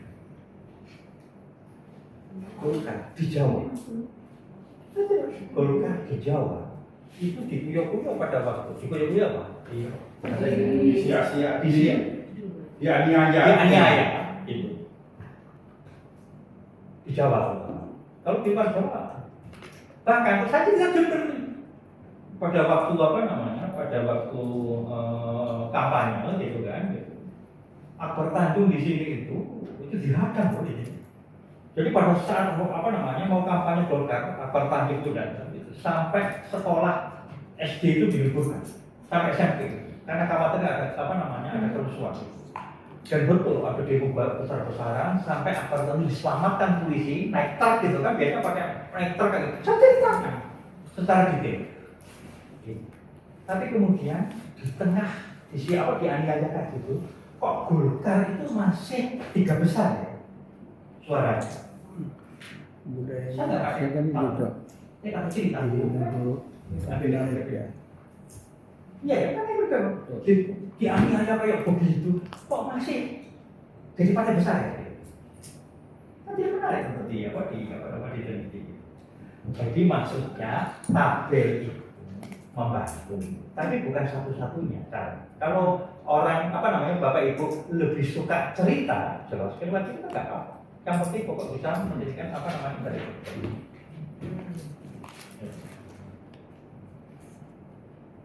Nah, setelah kita ya. Oke, yang ini, jadi yang baru itu, jadi yang baru memang menambah, tapi bukan berarti menambah banyak. Tapi menambah dalam konteks kualitas atau menambahkan satu aspek itu. Karena sudah saya sampaikan di di kelas itu bahwa yang dituntut itu kalau mau nanti mau berkaitan dengan itu adalah theoretical finding, bukan making scientific. Bukan nggak boleh, tapi syaratnya itu bukan theoretical finding. Jadi theoretical itu sifat. Oleh karena sifat itu, kalau semula A, tadi Pak Pran mengatakan, oh A aksen temuannya. Bapak Ibu sudah tepat, asal punya argumen berdasarkan. Jadi sebenarnya relatif mudah, atau tidak sulit lah. Kalau tahu cara jalannya atau tahu caranya. Cuma yang berat menelusuri Ya. yang terdahulu. Ya. Nah, dalam konteks terdahulu itu saya cenderung bisa diindikasikan di latar belakang untuk dari ini penting gitu kan. Gitu. Pengalaman saya itu baik di tesis master maupun apalagi di disertasi itu ada subbab yang khusus membahas itu. The position of my research among the available. Posisi riset saya ini di antara riset yang ada. Sehingga oh ini memang layak gitu. Itulah fungsinya penelitian terdahulu. Oleh karena itu di Bumel ini, di subbab itu adalah belum saya temukan. Itu penelitian terdahulu, tapi posisinya Bumel nggak disebutkan. Itu apa gunanya?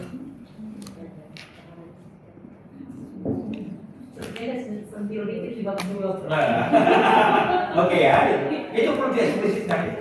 Itu di bab 1 ya, Prof? Bisa diindikasikan, tapi itu nanti secara elaboratif itu di bab berikutnya. Tapi ingat bahwa Di bawah itu sudah harus diindikasikan. diindikasikan bahwa ini lain loh, kira seperti itu. Bagaimana rasanya? Itu penting. Sehingga kemudian, oh saya studi governance loh ini, itu karena sampah itu. Dan itu ini jarang orang mengeksplornya masih ini. Apalagi kalau didukung apa tadi? Viewer tadi, atau bibliometrik itu ini. Tadi Pak Pran mengatakan, asumsikan penguji itu orang sibuk. Orang itu biasanya tidak pendahuluan dulu gitu. Kemudian bukan keluar metodologinya, pendahuluan terus kesimpulan. Kalau tertarik, baru kemudian di mana metodologinya begitu. Orang itu pendahuluan jadi penting. Kira data sendiri. Oleh karena itu umpamanya, oh sampah dewa adalah gitu, tapi nggak jelaskan itu. Itu saya punya pengalaman di apa namanya Australia itu unclear. Oh, apa mau nulis apa? Oh, ini Pak. Itu. Sosiologi juga nulis apa? Ya kan? Itu lain juga nulis apa? Gitu. Habis juga mungkin juga nulis apa? Gitu kan? Cuma saja berbeda. Yang satu masalah kasarnya, masalah itu kan? Gitu. Terus mana apa kamu? Sosok kamu itu di mana? Gitu. Oleh karena apa yang dikatakan Pak Pras? Deklaratif sejak awal dan provokatif sejak awal itu.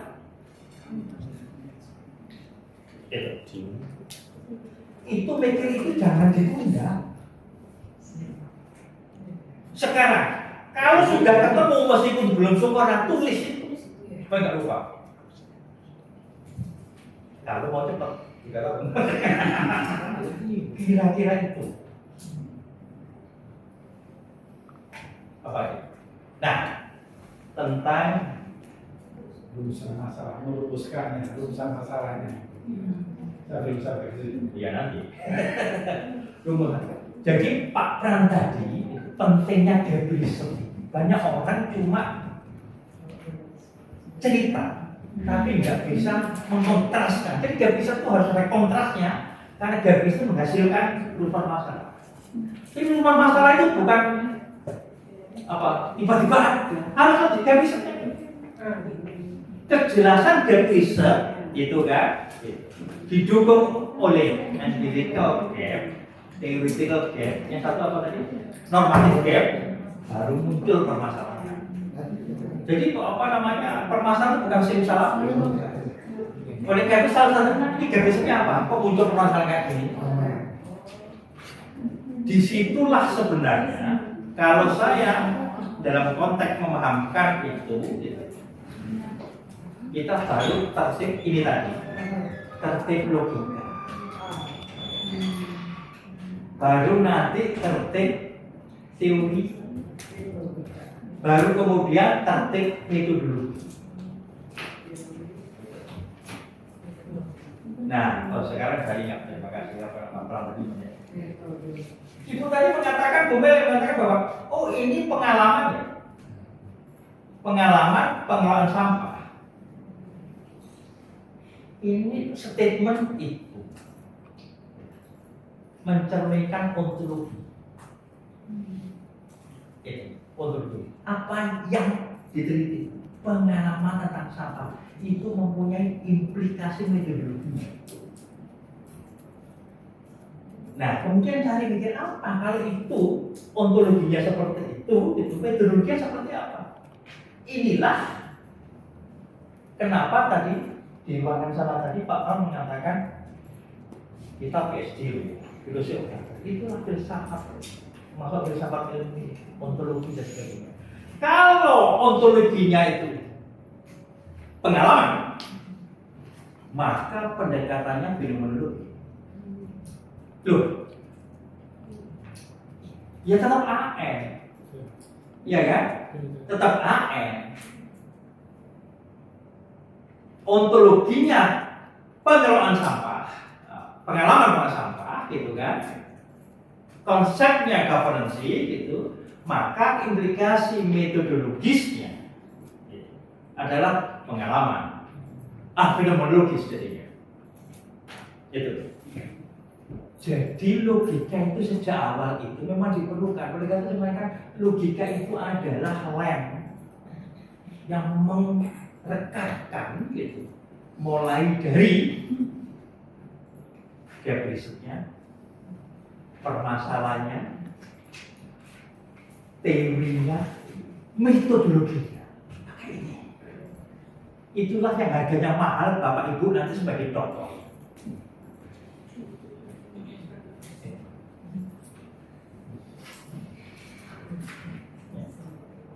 Jadi nanti kalau itu kan nanti sebelum skripsi kan, sebelum disertasi kan ujian kualifikasi ya. Nah, pahami Saudara ya tentang apa itu ontologi, apa itu epistemologi, apa itu aksiologi, yang itu. Jangan dihafalkan ya, dimengerti.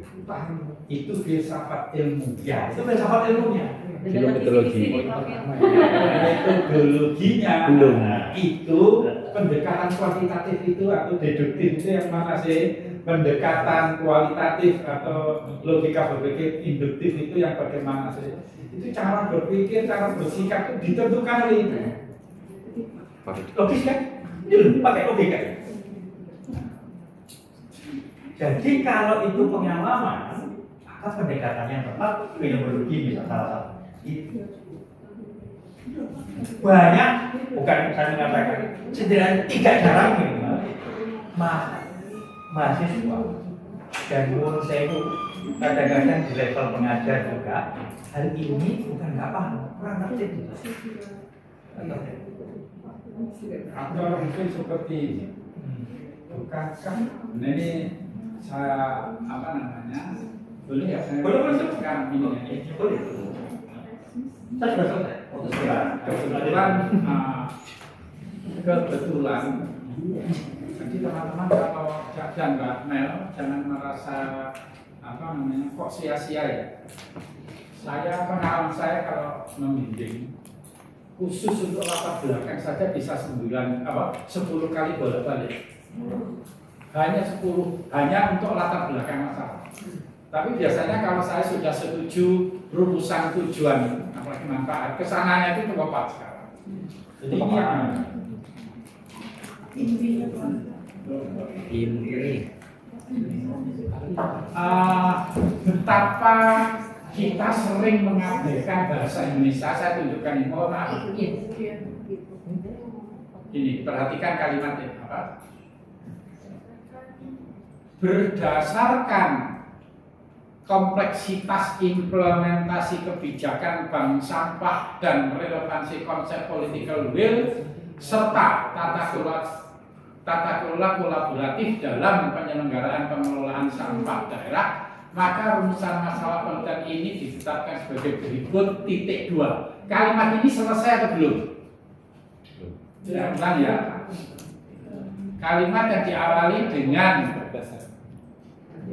huruf merah itu dan diakhiri dengan berikut titik 2 ini sudah selesai atau belum? Belum. Kenapa Pak? Belum selesai. Kalau masih ada maksud, Poin. masih terbagi lagi, Masih terbagi nggak? masih menjelaskan ke Bukan. awal. Karena belum ada titik koma. Bukan. Sabar Bu Tuti. Karena sebagai berikut titik 2. Kalau sudah selesai sebagai berikut titik, bukan titik 2. Jadi penanda selesainya kalimat dalam bahasa Indonesia ragam formal itu adalah satu di antara 3 tanda baca. Titik atau tanda tanya atau tanda seru. Tidak ada kalimat yang diselesaikan dengan titik koma atau titik 2 atau koma. Titik, tanda tanya atau tanda. Kalau ini berikut titik 2 berarti belum selesai kalimat itu. Apakah boleh membuat kalimat belum selesai? Boleh. Dengan syarat yang nomor 1 ini kalimat bukan kalimat baru. Kalau bukan kalimat baru, ya harus huruf kecil. Ini soal logika, bukan soal tingkat kecerdasan, mohon maaf. Mahasiswa S3 nggak ada yang tidak cerdas. Tingkat kecerdasan pasti di atas rata-rata. Tapi karena kita dibiasakan seperti itu, oh, maaf. Betul nggak? Betul. Kadang apa kita rawakan. Wajar Bu Tuti. Oh iya, salah satu tema tadi misalnya itu kelembagaan, misalnya Pak Pram itu misalnya, itu salah satu major definisi. Lalu itu pertanyaan, ini tentang apa? Oh, tentang leadership, tentang governance, ini tentang kelembagaan. Jadi ya kalimat ini supaya benar, makanya sebagai berikut titik. titik. Maka kalimatnya diawali dengan kata berdasarkan, diakhiri dengan berikut titik. Nomor 1 sampai nomor 3 itu masing-masing kalimat terpisah.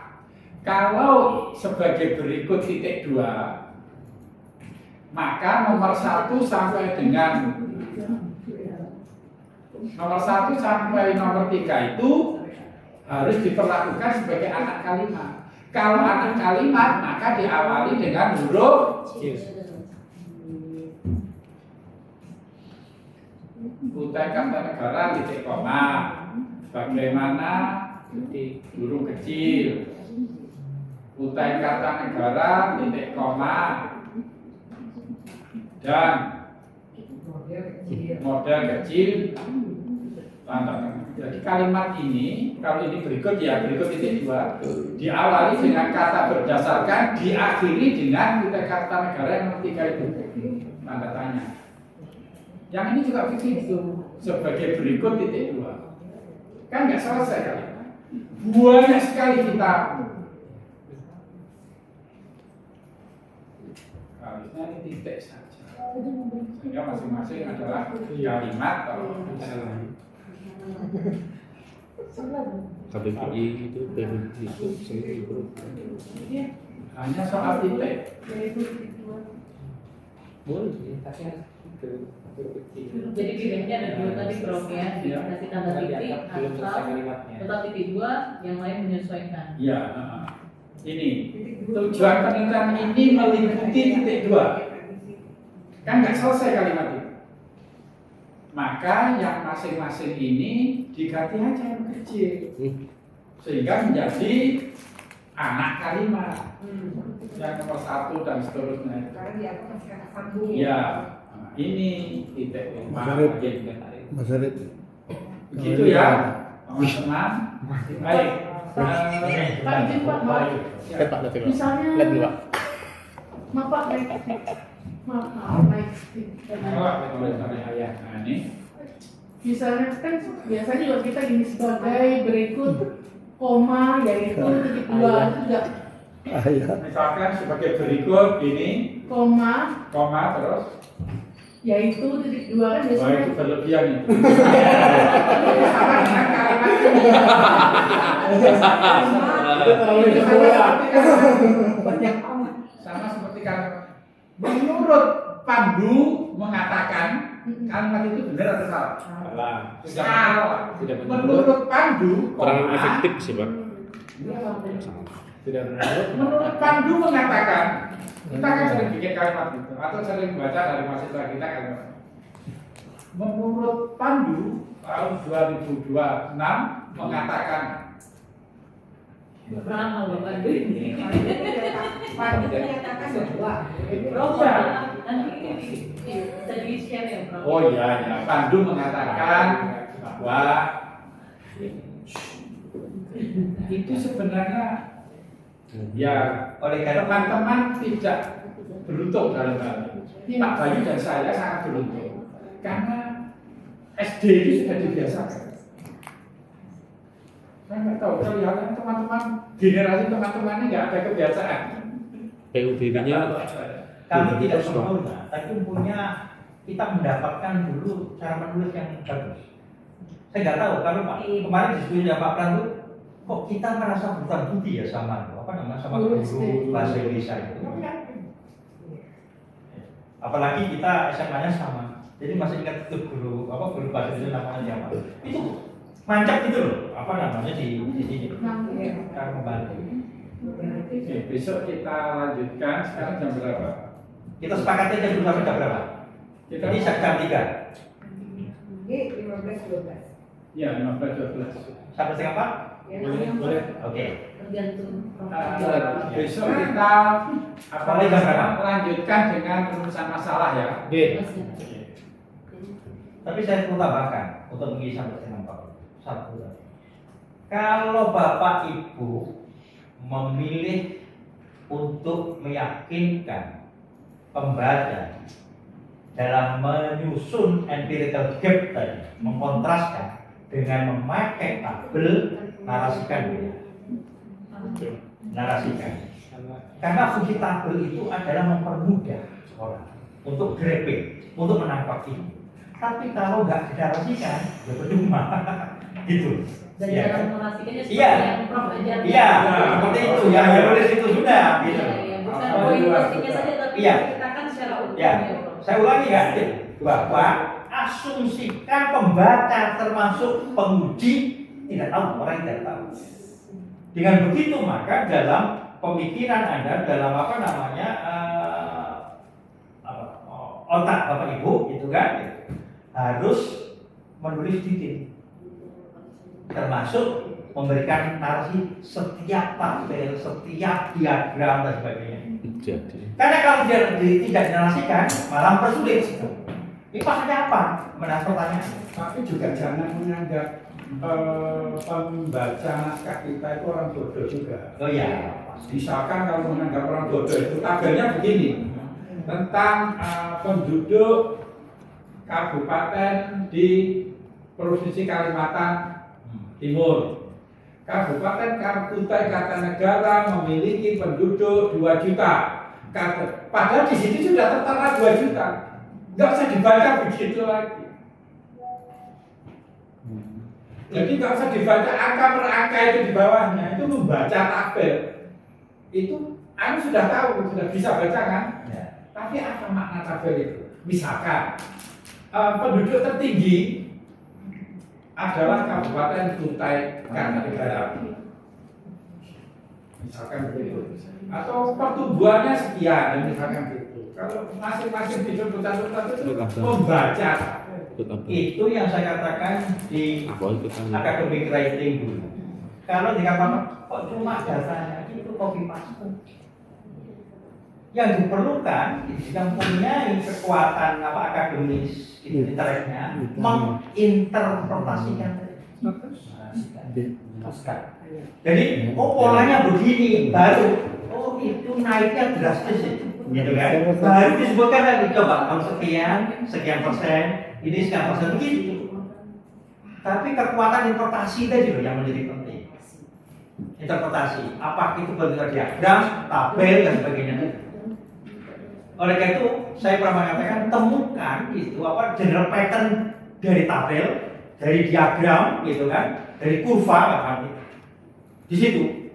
Baru untuk meyakinkan itu adalah coba lihat, itu sejak tahun sekian, dari sekian sampai sekian itu steady. Tahun itu drastis.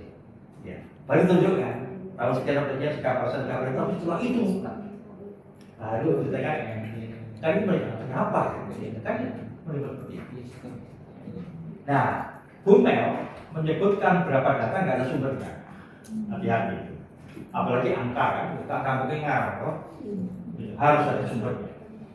Walaupun berita dari koran gitu, Pak. Apa? Sumbernya. Kalaupun itu kata-kata ponaan bunga yang masih kutip. Oke, Bu Neme. Satu lagi, ini sudah Kalau dari ini Pak. Ganjel tok. Mas Pandu kelihatan yang masih menggajah itu karena kita terlalu sedikit hijau-hijau. Bisa produktif aja. saya suka habis ini Mbak. Enggak, saya juga suka. Ya, mau jadi waktu. Tapi kita tetap menganut bentuk penulisan di piramida kembali kan dalam latar belakang. Maksudnya ada itu. Oh dari umum. Iya. Oh, iya. Oh iya. Nah, ya, bahwa misalnya ketika Ibu Mbak mengapa saya tidak apa ya ini misalnya boleh kan di paragraf awal ketika bicara tentang pengelolaan sampah secara nasional misalnya.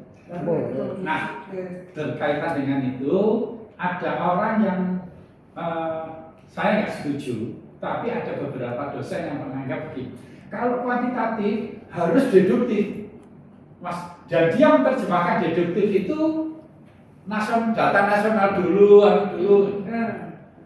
Kalau kualitatif harus diciptakan di RT dulu baru ke nasional. Saya nggak setuju. Itu yang dimaksud deduktif dan induktif itu sebenarnya logika berpikir ketika memperlakukan teori dan undang-undang atau peraturan. Kalau deduktif itu peraturan atau teori itu sifatnya umum, kan tidak ada aturan yang bersifatnya khusus untuk Bumel kan tidak ada.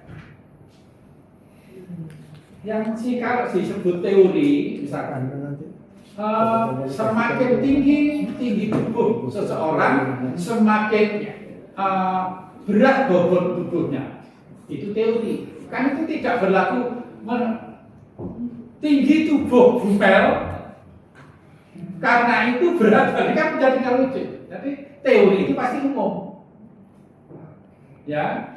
Jadi itu berlaku untuk teori dan kalau menurut saya. Tapi ada sebagian dosen yang menyajikan data pun juga harus deduktif ya. Nasional dulu, saya sampai guyon begini. Oh ya kalau gitu sampaikan dulu data dunia, kemudian data Asia, lalu data Asia Tenggara, data Indonesia, data Jawa, data Ya, itu boleh, tapi tidak wajib. Tidak wajib. Itu maksudnya. Ada dosen yang menuntut begitu, harus begini. Kalau kuantitatif, karena deduktif. Tapi saya tidak setuju itu. Itu pemakaian deduktif dan induktif itu tidak berkenaan dengan penyajian data, tapi berkenaan dengan cara peneliti memperlakukan teori dan peraturan. Teori dan peraturan itu sifatnya kalau dari teori kemudian ke fakta itu namanya deduktif. Itu loh. Teori itu umum. Fakta itu yang empirik itu khusus. Jadi Teori ke fakta itu deduktif.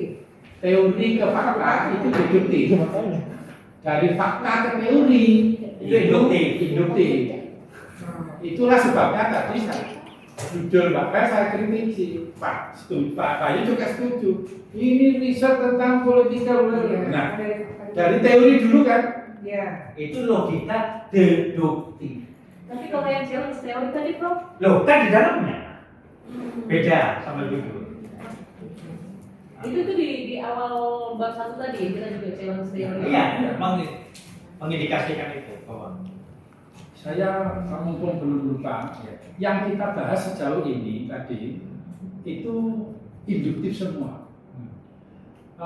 Di pernyataan di purpose statement ya, pernyataan maksud yang sifatnya deskriptif tadi, saya menyarankan misalkan untuk punya Mbak Mel, riset ini mengkaji pengalaman pengelolaan sampah di Kabupaten Kutai Kartanegara menggunakan perspektif kolaboratif governance. Itu kualitatif. Kalau kuantitatif itu biasanya asosiatif atau komparatif. Ya, contohnya begini. Penelitian ini menjelaskan pengaruh kapasitas, pengaruh kompleksitas kelembagaan, kapasitas organisasi, dan kepemimpinan terhadap kualitas pengelolaan sampah. Saya ulang ya. Penelitian ini menjelaskan itu bahasa Inggrisnya explanation, dari kata to explain. Penelitian ini menjelaskan pengaruh kompleksitas kelembagaan, kapasitas organisasi, dan kualitas kepemimpinan. Jadi 3 faktor yang mempengaruhi terhadap variabel Y, yaitu kualitas pengelolaan sampah. Itu kuantitatif. Jadi pakai kata menjelaskan, to explain. Atau penelitian ini membandingkan kinerja, membandingkan kualitas pengelolaan sampah di Kabupaten Kutai Kartanegara, Kabupaten Berau, dan Kabupaten satu lagi Pasir di Provinsi Kalimantan Timur. Itu komparatif.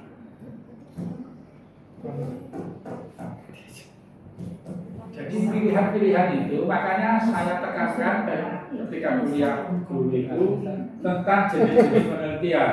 Kalau menurut tujuan umumnya itu ada deduktif, induktif. Deduktif itu membuktikan teori, induktif itu menemukan teori.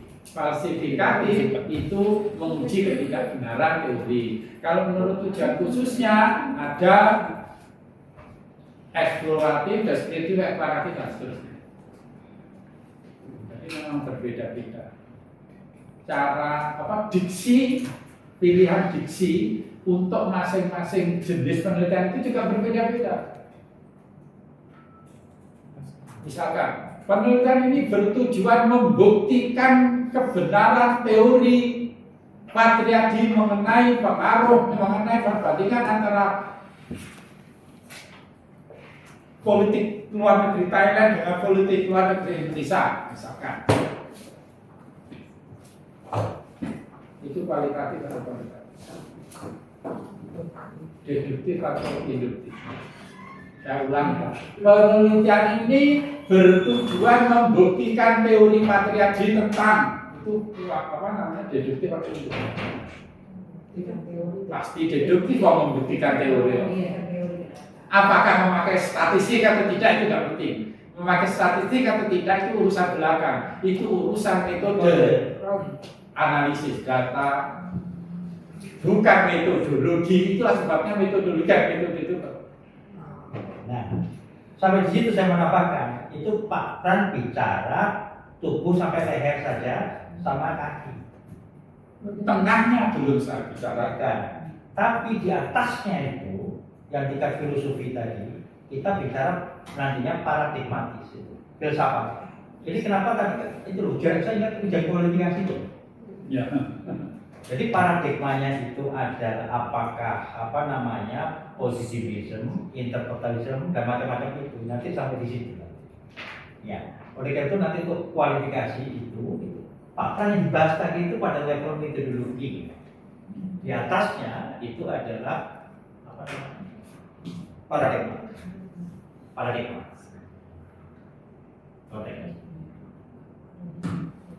Nah, mungkin perlu juga, oke, sambil merenungkan itu, Bu Mel terima kasih untuk apa namanya mau jadi objek ininya dibahas. Saya senang sekali. Tapi besok kalau begitu kita tadi bicara pada level apa ya gitu. Untuk membayangkan nanti ujian kualifikasi di apa namanya tentang filsafat tadi. Pampang belum Gitu ya. pampang. Oh di atasnya itu masih ada gitu. Pampang. Bukan sekedar deduktif, induktif gitu kan.